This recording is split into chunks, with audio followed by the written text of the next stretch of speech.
Cherera Tamara Alegre, Jajera, Carolina Gandulfo, somos autoras del artículo Hablan en bilingüe, repertorios lingüísticos guaraní-castellano en Corrientes, Argentina. Es un trabajo donde describimos la manera en que una investigación colaborativa sobre los repertorios lingüísticos bilingües se articuló con actividades escolares de una escuela secundaria rural.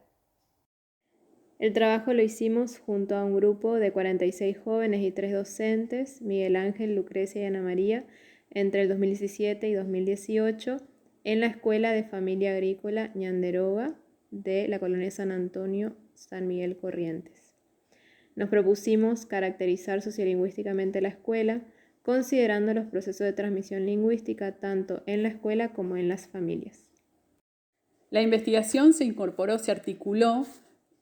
con un espacio curricular llamado Plan de Búsqueda, que es propio de estas escuelas, en el espacio donde los jóvenes comenzaron a preguntarse sobre qué lenguas hablan, qué lenguas se hablan en sus familias, cómo usan las lenguas en los lugares donde están, cómo se reconocen como hablantes, bilingües, monolingües.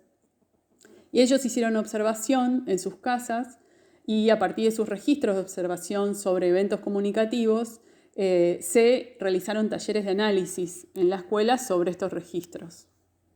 Finalmente, describimos cómo la investigación nos llevó a reconocernos como hablantes bilingües o monolingües y a partir de lo que los jóvenes plantean como hablar en bilingüe o hablar bilingüe, consideramos las ambivalencias que podemos sentir como hablantes en relación a una lengua nativa,